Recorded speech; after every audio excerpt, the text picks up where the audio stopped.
everybody, and welcome to today's virtual wild encounter. My name is Nikki, and I am here with Val, our Mexican burrowing snake. Now, as you guys may have heard, we've recently found that non-primate species, so that's animals that are not humans or other primates, can potentially get infected with this COVID virus that we're all dealing with right now. So that's why I have this mask on. However, Val, who is a reptile and not a mammal, is not at risk of catching it. So now that Whitney, our camera gal, is a safe about 10 feet away from me, I'm going to go ahead and take this mask off so that we can talk a little bit better for the rest of our encounter. Now, that is a great reminder, though, since mammals potentially can catch this disease.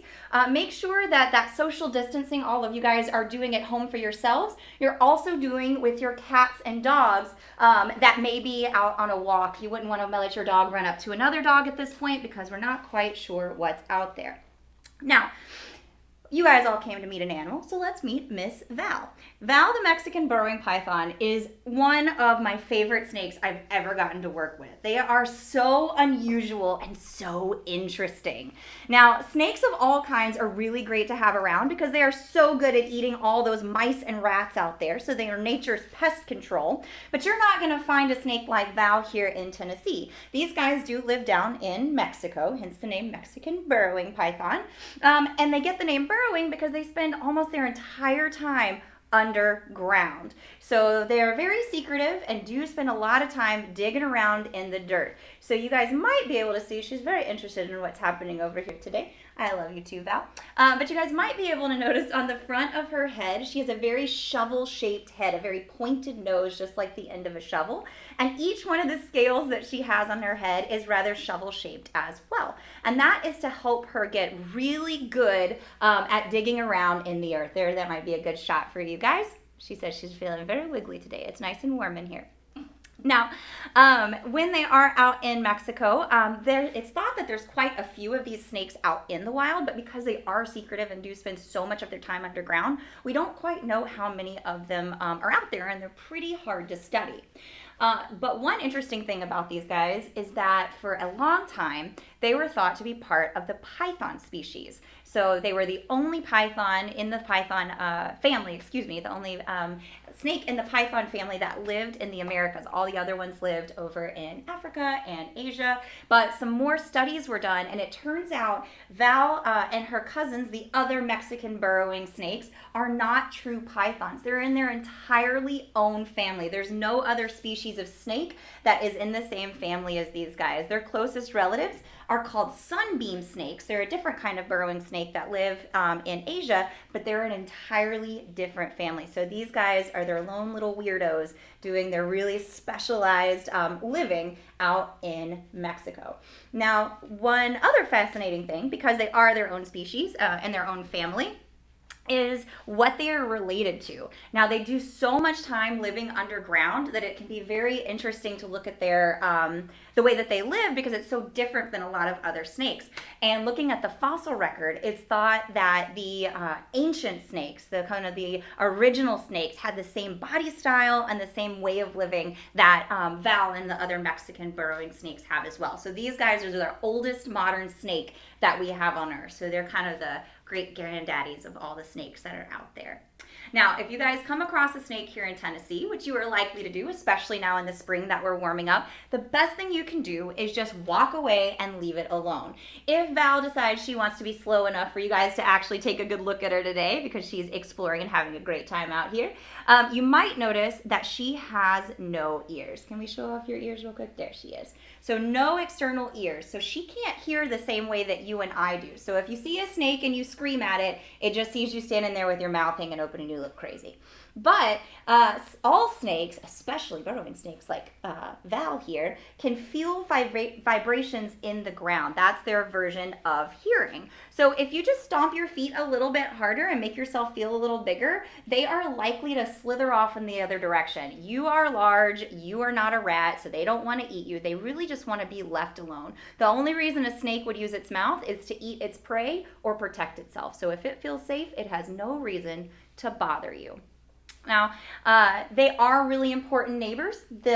One of the really common snakes that you'll see here in Tennessee is called the gray rat snake, a pretty distant relative of Val here. But gray rat snakes eat tons and tons of rats. In fact, we've done a little bit of math, and we estimate that one gray rat snake, one of our natives here to Tennessee, can save humans over $20,000 worth of food damages in a lifetime just by eating those rodents that get into our food supply. So snakes are a really important neighbor that we have, and if you ever see one, please just leave it alone and let it do its own thing. Now, I'm sure you guys have tons and tons of questions about Val and other snakes, so throw them in the comments section and we will see what kind of questions we can get to. We do have one from Maddie, age 11. Do they hunt for prey underground? They do hunt for prey underground. Now, they might come out and hunt for prey above the ground too, but they're not climbers. They're going to stay really close to the earth and do a lot of digging under the dirt. And if they can't find anything underground, they might come out to the surface to look for a mouse to eat. They'll even eat some eggs sometimes. They've been known to eat turtle eggs and iguana eggs, so they'll kind of find whatever meat that they can get out there. But rodents are definitely their favorite. Oh, we got a friend Jackie from King, North Carolina watching. Hi, welcome. You threw a lot of information out there about pythons and families. Yeah. What do you mean when you say a family of snakes? Whoa. I mean, they're not meeting for Thanksgiving dinner, right? They're not going to sit down at Easter and eat the eggs together. That's a great question. Wouldn't that be adorable if that happened? But no, these guys are solitary in the wild. So when we talk about families and genus and species and all that good terminology, scientific terminology, we're talking about the way animals related. It's their scientific name, their taxonomy. It's kind of the way that we talk about the family tree of life. Who's related to who, and what are the close relatives versus super distant relatives. So when I talk about her being in her own family, that means she's the only kind of snake in this family.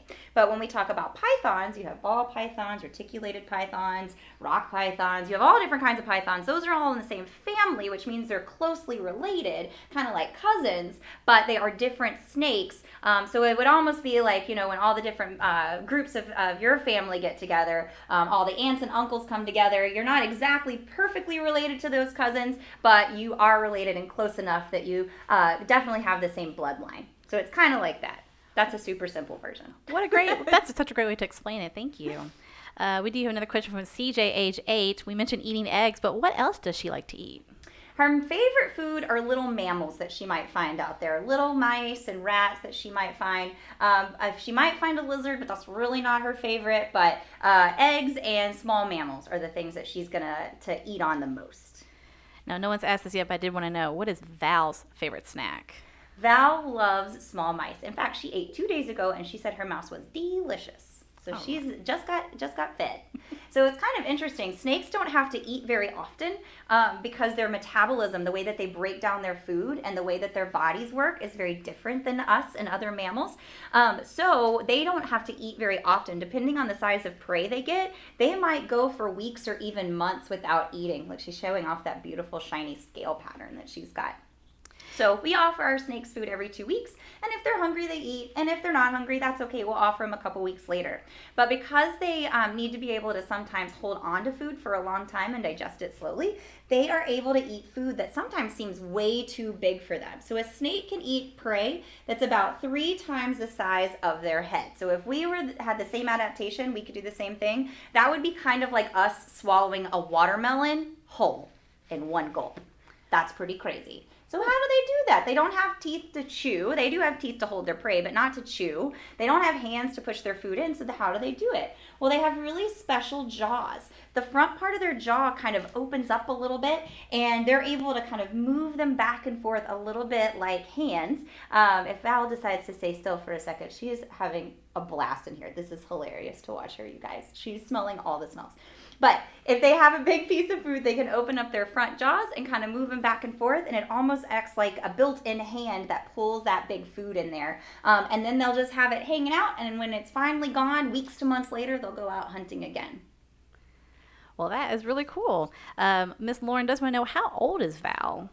Val is about 5 years old. Luckily, she has no ears, so she can't hear me say this, but I kind of always forget her birthday. But she's about 5 years old, and they can live quite a while in human care. There's not great data on animals that are in the wild, but they can live 20 plus years with humans.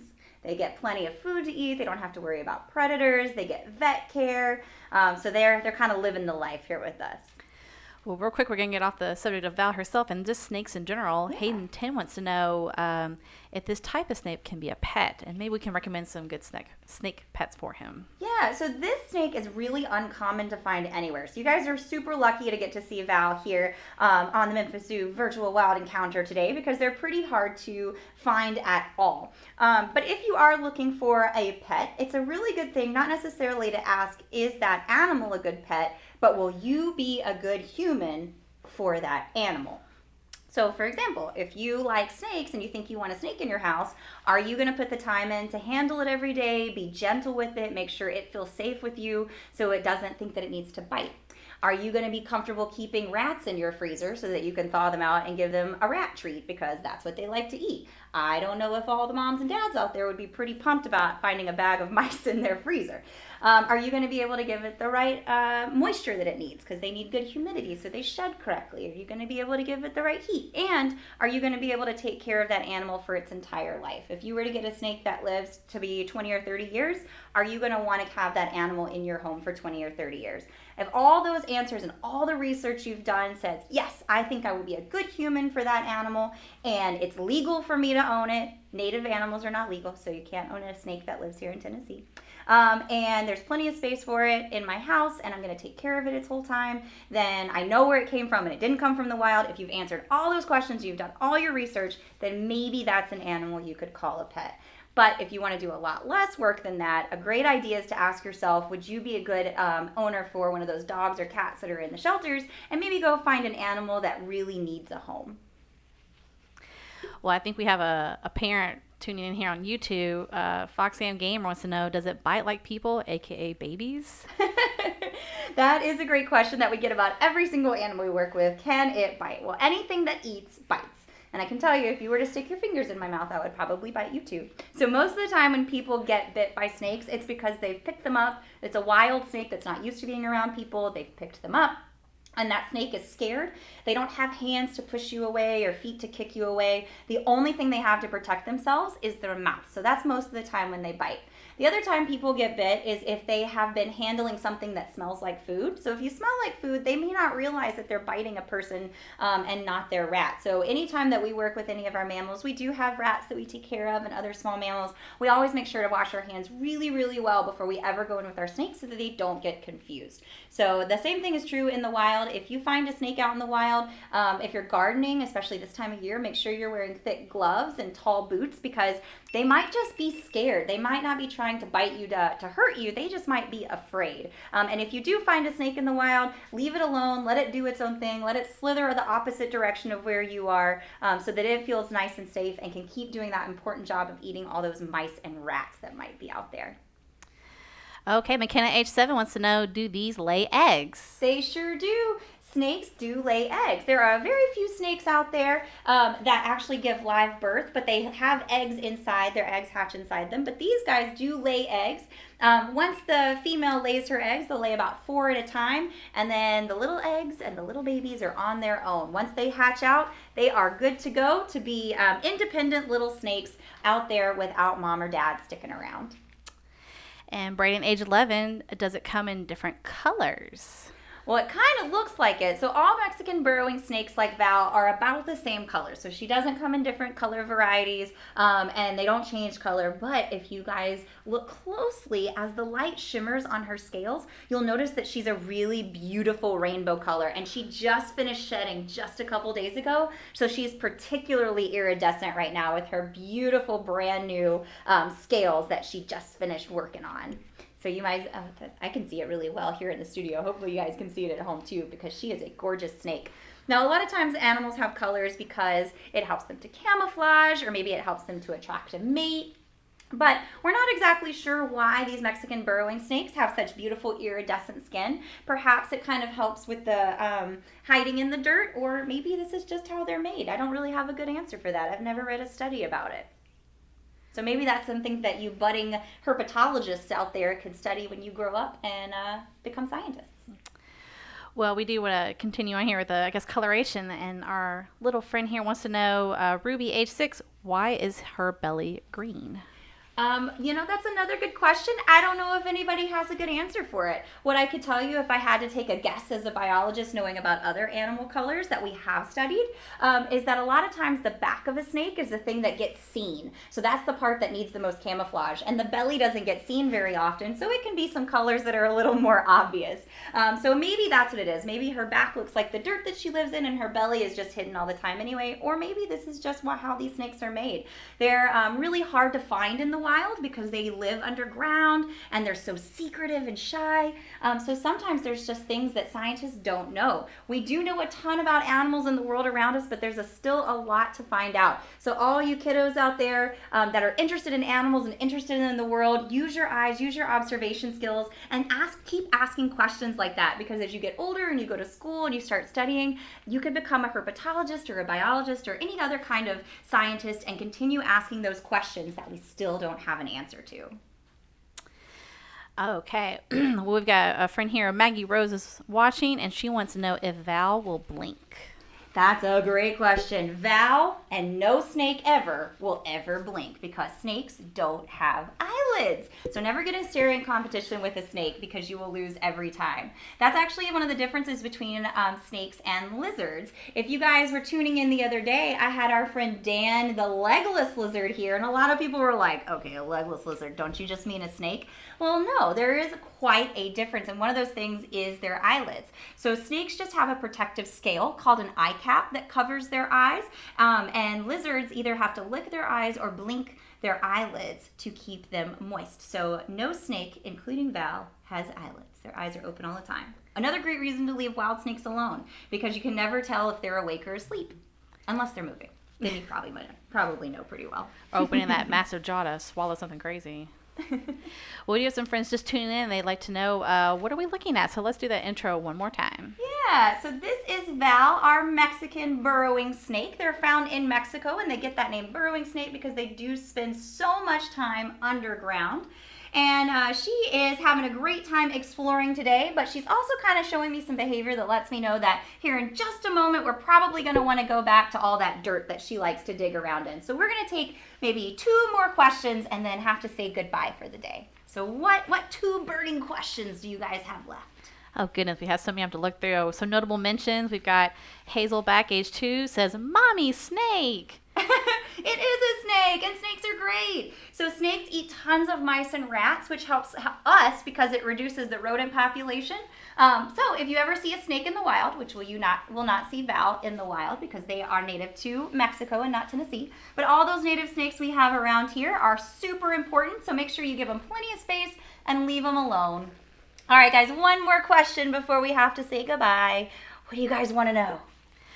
We do want to know, is she poisonous or venomous? Great question. She is neither one. And fun fact, there's no such thing as a poisonous snake. So a lot of times people get them confused, but poison is something you have to eat or touch for it to make you sick. So like a poison dart frog, you could touch it and it would make you sick. Venom is something that has to be injected like a shot. So a rattlesnake has those teeth that they can use to inject venom, but Val has neither one. She is a little bit of a constrictor, so she can wrap around and squeeze her prey, or she can use her might to squish her prey on a rock or some hard dirt underground. Speaking of underground, she says she is ready to head back and burrow in those nice big fresh dirt mounds we just left for her in her home. So this is us signing off for the day. Thank you all so much for joining us on today's virtual wild encounter, and we will see you next time here with the Memphis Zoo. Bye, everybody.